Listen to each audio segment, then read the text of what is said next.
Well, এই সপ্তাহে যেসব সিনেমা রিলিজ হয়েছে তার মধ্যে 1 নম্বর ও সলিড সিনেমা হলো কনজারিং দ্য লাস্ট রেড। এটা একটা হরর সিনেমা।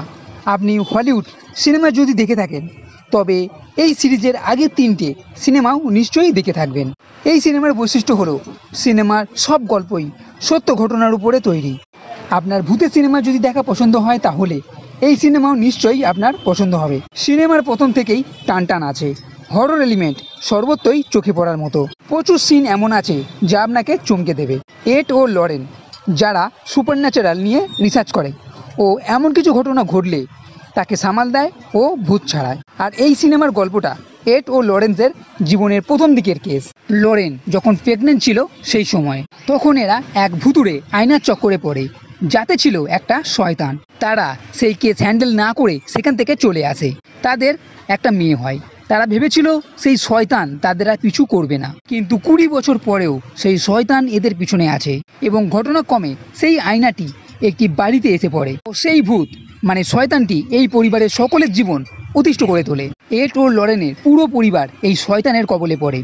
এরা মরতে মরতে খুব প্রাণের জোরে বেঁচে যায়। তো পুরো ঘটনাটা কি, কিভাবে এই শয়তান এদের খুঁজে বার করে আর এই পরিবারের উপরে কেমন হামলা করেছিল, এই সব কিছুর জন্য দেখে ফেলুন এই সিনেমার প্রথমেই যখন লরেনের ডেলিভারি ছিল সেই সময় সিনটা বেশ জমকপূর্ণ। এছাড়া এই পরিবারের কাছে যখন এই আয়নাটি এসে পড়ছে, সেখানে মেয়েটি যে অবস্থা করছে ও বাড়ির প্রত্যেকে যেভাবে ভয় দেখাচ্ছে তা সত্যই ভয় পাওয়ার মতো।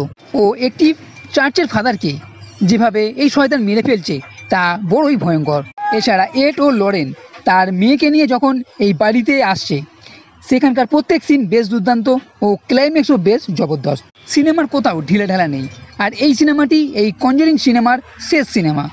তাই একটা জবরদস্ত ভূতের সিনেমা যদি দেখতে চান তাহলে এই কনজারিং দ্য লাস্ট রেড সিনেমাটি দেখে নিন, দুর্দান্ত লাগবে।